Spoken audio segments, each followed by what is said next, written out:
저는 오늘 의를 위하여 이러한 제목으로 말씀을 전하려고 합니다.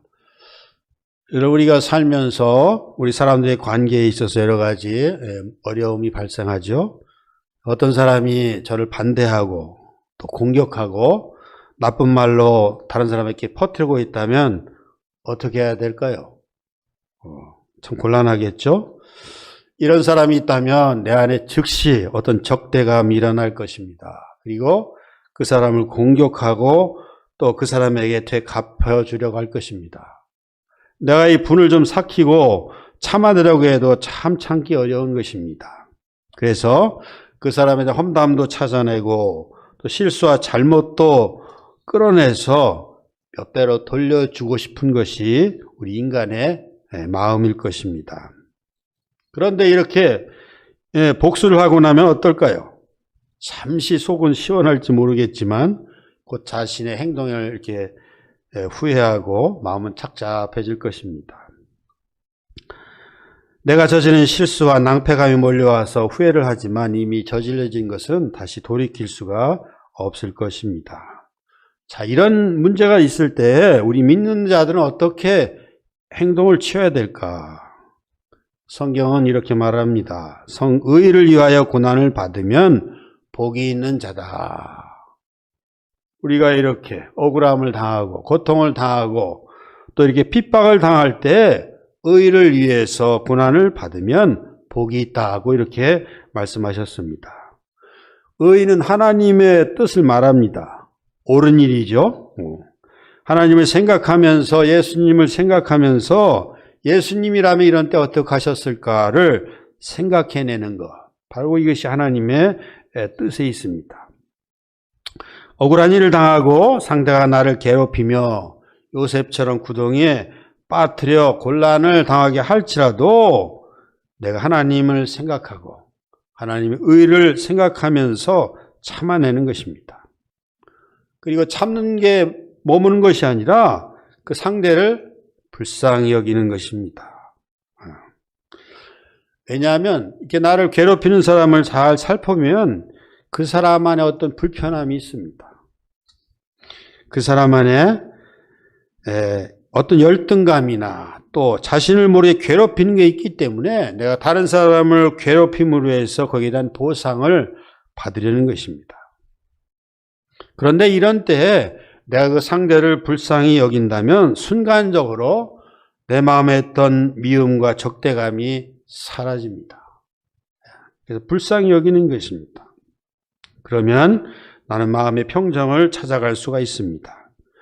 왜냐하면 우리 마음의 주인은 바로 내가 아니라 언제나 내 안에 계신 예수님이기 때문에 그렇습니다. 그 예수님이 우리의 주인이 되셔서 우리의 마음을 주장하시고 또 그분이 우리에게 인도하시기 때문에 그렇습니다. 그래서 오늘 본문은 우리가 이렇게 의를 위해 살아가는 사람들이, 우리 믿는 자들이 어려움을 당할 때 어떻게 해야 되는가, 이 세 가지를 권면하고 있습니다. 첫째는 두려워하지 말라. 근심하지 말라는 것입니다. 어떻게 두려워하지 말고 어떻게 근심하지 말라는 것일까? 분명한 것은 이 세상에 살면서 의를 위해 살아가는 사람들, 옳은 마음으로 살아가는 사람들에게는 고난이 있다는 것입니다. 분명히 고난이 있습니다. 고통을 겪게 됩니다. 왜냐하면 세상은 하나님의 의를 원하지 않기 때문입니다. 그들은 하나님의 의보다도 자신의 유익을 위해서, 자신의 이로운 것을 위해서 살아갑니다. 그래서 그들은 재물과 명성, 권력을 탐한다는 것입니다. 이것들이 자신을 구원해 줄 것이라고 믿기 때문에 그것을 얻기 위해서 아주 맹목적으로 목을 매는 것입니다. 그래서 그들은 믿는 자들을 협박합니다. 옳은 행위를 바꾸려고 하거나 또 의로 살아가는 사람들에게 신념을 부인하도록 이렇게 만든다는 것입니다. 왜냐하면 그들 안에 두려움이 있기 때문에 의롭게 살아가는 사람들을 보면 그들 마음속에 두려운 마음이 생기기 때문에 그렇습니다.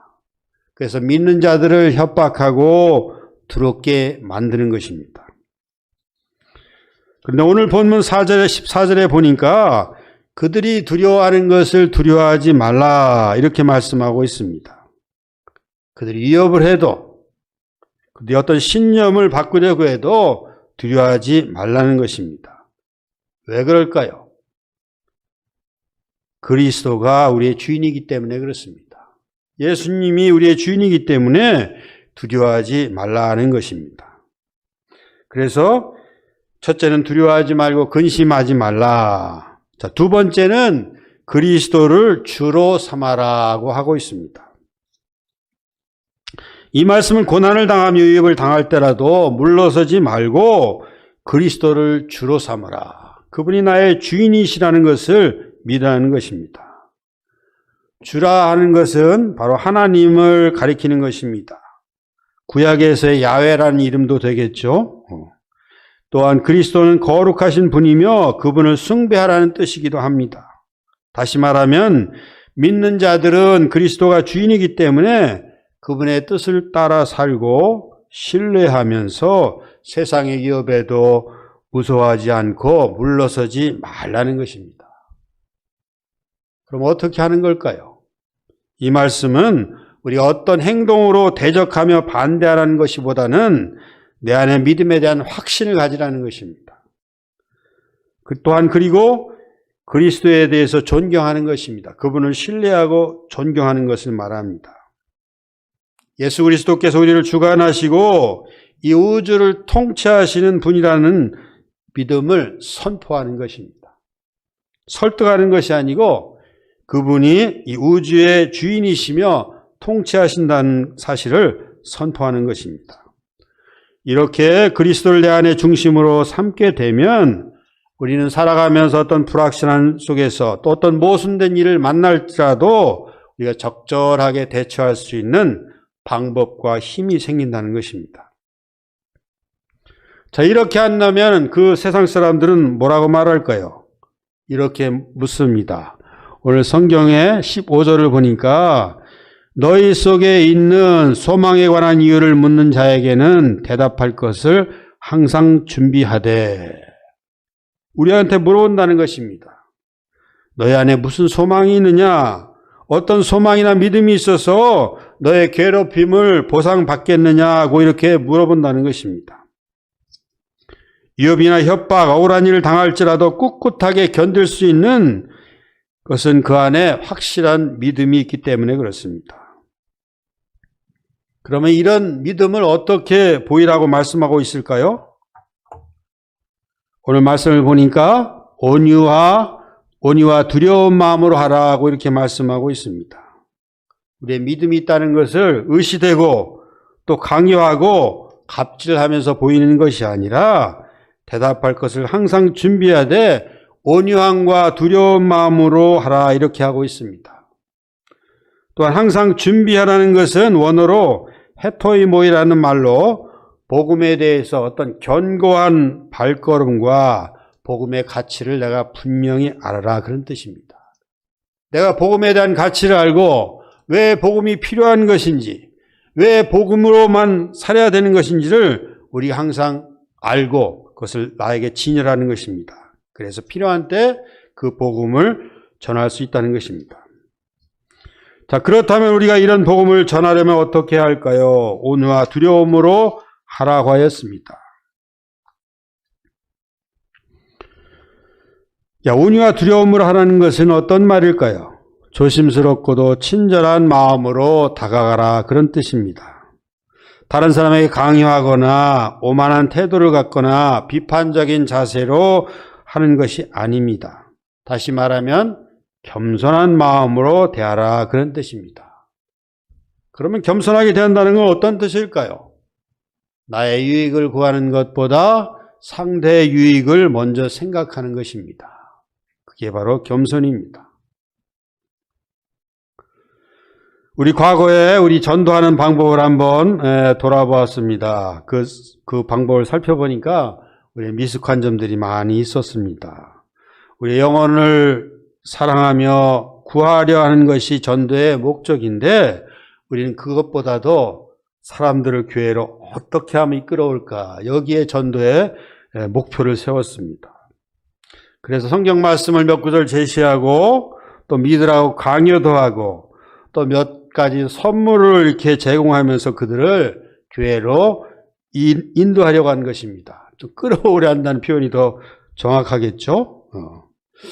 과거에 우리 삶은 참 부족했어요. 먹을 게 없었습니다. 그때는 참 교회 가면 먹을 것도 주고 또 계절마다 또 만난 것도 주고 했습니다.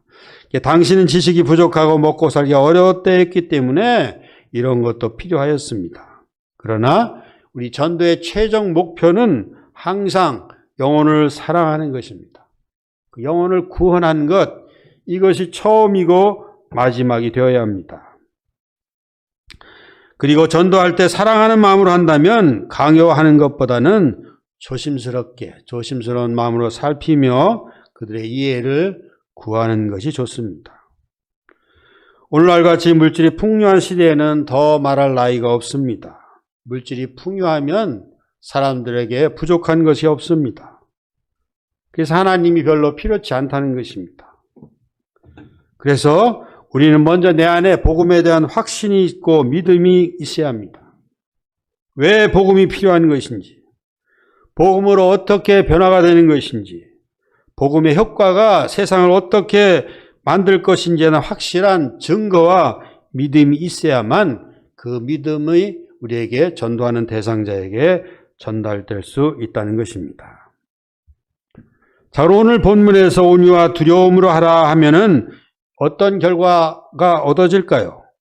우리가 온유한 마음으로 두려운 마음으로 한다면 우리는 깨끗한 양심을 가질 수가 있습니다. 자, 16절 한번 보겠습니다. 16절.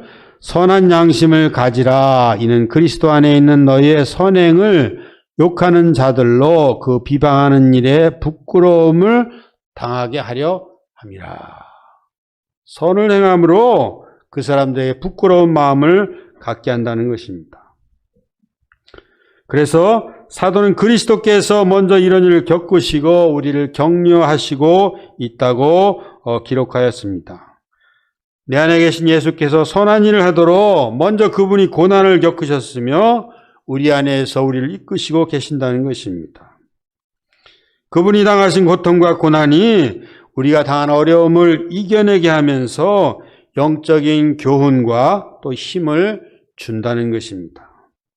마치 우리의 자녀들이 부모님의 모습을 보면서 닮아갑니다. 부모님의 말투라든지 부모님의 행동, 부모님의 생각과 또 그 행동을 보면서 그들도 따라하는 것과 마찬가지입니다. 그래서 오늘 본문 18절 이하에는 이런 배경을 이루고 있습니다. 그리스도께서 단번에 죄를 위하여 죽으사 불의한 자를 대신하셨다. 단번에, 한 번에 모든 것을 이루셨다는 것이죠. 한 번, 두 번이 아니라 한 번 함으로써 모든 일을 이루셨다는 것입니다. 만일 그리스도께서 그 몸이 십자가에 죽지 않으셨다면 이것은 영적으로 아무런 의미가 없을 것입니다. 그분의 육체가 십자가상에서 죽으셨기 때문에 우리는 그것을 통해서 교훈을 받을 수가 있습니다. 이것은 구약의 희생 제사와도 같은 것입니다. 그리스도의 죽음이 죄를 제거하고 죄의 결과를 말살하기 때문에 그렇습니다. 우리 안에 있는 죄성이 사라진다는 것입니다. 왜냐하면 그분은 죄가 없으시기 때문에 다른 이들의 죄를 속죄할 수 있는 능력을 가지셨기 때문입니다. 그리고 단번에 그 일을 하셨습니다. 단번이라는 것은 한 번으로 그 모든 일을 대신한다는 것입니다. 시간상으로는 과거와 현재 그리고 미래까지 다 포함하고 있습니다. 공간적으로는 이것과 저것 또 모든 사람들에게 그 영향을 미칠 수 있다는 것입니다. 우리는 이 사실을 믿는 것이 매우 중요합니다. 지식적으로 믿는 것이 아니라 우리 마음에 감동을 받고 우리의 확신을 갖는 일이 매우 중요합니다. 이런 일이 있을 때 우리는 기적도 체험할 수 있기 때문에 그렇습니다. 우리 한번 생각해 보겠습니다. 여러분 가끔 TV를 보면 북한의 어떤 그 산이나 이런 데 볼 수가 있죠? 산에 나무가 없습니다. 민둥산이에요. 또 나무가 있다 하더라도 그 나무가 아주 그렇게 초라할 수가 없습니다. 무성하지가 않습니다. 그 땅이 얼마나 헐벗은 것을 우리가 볼 수가 있습니다. 이런 것이 단지 기후의 영향 때문일까요? 먹고 살 것이 없어서 그렇게 헐벗은 것일까요? 그렇다면 바로 우리나라 한번 돌아보십시오. 차를 타고 고속도로를 달리다 보면 좌우 산에 나무가 얼마나 무성한지, 얼마나 잘 자라고 있는지를 우리가 볼 수 있습니다. 과거에 우리의 그 산의 모습을 기억조차 할 수가 없을 정도입니다. 과거에 우리는 일제 수탈과 6.25 전쟁으로 인해서 산이 아주 헐벗었습니다. 나무가 없었습니다. 이 땅은 헐벗었지만 그러나 지금은 하나님의 축복으로 인해서 나무가 울창하게 우거져 있다는 것입니다. 그래서 산불이 나면 우리가 참 걱정을 해야 될 이런 지경에 이르게 되었습니다. 자, 이것은 무엇일까요? 이것은 단지 사람의 힘으로나 노력으로만 얻어진 결과가 아닙니다. 거기에는 바로 하나님의 축복이 있었기 때문입니다. 하나님의 은혜가 이 땅을 풍요롭게 만들었고 산을 울창하게 우거지게 되었고 이 모든 것에 사람뿐만 아니라 우리나라뿐만 아니라 이런 자연에게도 하나님께서 구원을 베푸신 결과라는 것입니다. 그래서 사도는 오늘 본문에서 이렇게 말씀하고 있습니다. 우리 20절, 21절 한번 보겠습니다. 20절, 21절. 우리 같이 한번 20절, 22절 읽겠습니다. 시작. 그들은 전에 노아의 날 방주를 준비할 동안 하나님이 오래 참고 기다리실 때에 복종하지 아니하던 자들이라. 방주에서 물로 말미암아 구원을 얻은 자가 몇 명뿐이니 겨우 8명이라. 물은 예수 그리스도께서 부활하심으로 말미암아 이제 너희를 구원하는 표니 곧 세례라. 이는 육체의 더러운 것을 제하여 버림이 아니요 하나님을 향한 선한 양심의 간군이라. 자, 이 말씀을 통해서 보면 물은 무엇을 말씀하고 있을까요? 물은 하나님의 심판입니다. 물은 단지 심판을 상징하고만 있습니다. 물로 하나님의 말씀에 불순종한 죄에 대해서 심판하신 것입니다. 그 중에 8명만, 노아의 가족들 8명만 구원을 받았다고 하였습니다. 물이 노아의 식구를 구원하지 않은 것처럼 세례로 우리 육체의 더러운 것을 없애지 못한다는 것을 오늘 말씀하고 있습니다. 물은 단지 심판일 뿐이며 세례가 구원받은 표식일 뿐 물과 세례가 죄를 없이 하지 못한다는 것입니다. 자, 이 말씀을 다시 바꿔보면 우리가 단지 교회에 나오며 교회 등록만 하면 구원을 받을 수 있을까요? 받을 수가 없다는 것입니다. 우리가 구원을 받기 위해서는 그분의 말씀을 따라 살며 순종할 때에 우리가 구원을 받는다는 것입니다. 노아가 구원을 받은 것은 말씀을 따라 순종하며 살았던 것이요 죄를 없애는 일은 성령 세례에 의해서 이루어진다는 것입니다. 물 세례가 하나님 앞에서 깨끗한 양심을 주지는 못하지만 내 안에 그리스도를 모시면 그리스도가 우리 안에 계시면 그분으로 인해서 그분의 성령 세례로 인해서 우리는 선한 양심을 갖게 된다. 우리가 죄를 이기게 된다는 것입니다. 여러분, 우리가 하나님의 은혜를 받으면 우리가 구원을 얻을 뿐만 아니라 우리의 삶이 풍족해지며 새롭게 된다는 것입니다. 우리 마지막 22절을 한번 보니까 이렇게 그리스도가 하는 일에는 그는 하늘에 오르사라는 말을 이렇게 기록되어 있습니다. 이건 무슨 뜻일까요?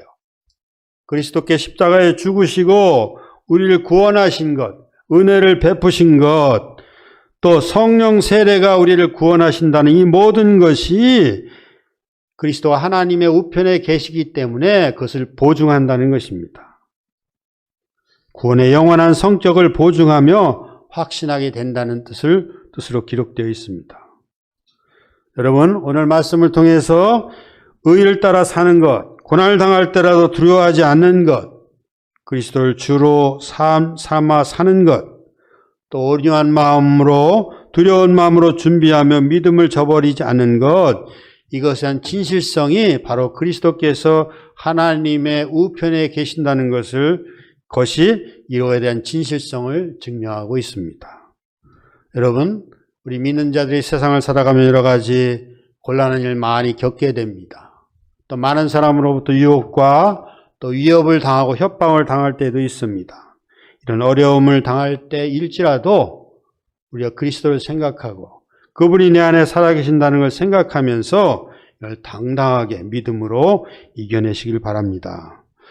여러분과 저는 정도에 따라 차이는 있을지라도 이렇게 열심히 살아오셨습니다. 이제부터는 그 구원에 대해서, 복음에 대해서 더 깊게, 자세하게, 확실하게 알으시고 또 나뿐만이 아니라 이웃들에게 복음을 전해서 우리가 함께 하나님의 뜻을 이루어가며 이 복음의 전달자가 되셔서 하나님께 영광을 돌리는 여러분과 저가 될 수 있기를 간절히 바라고 기도하겠습니다.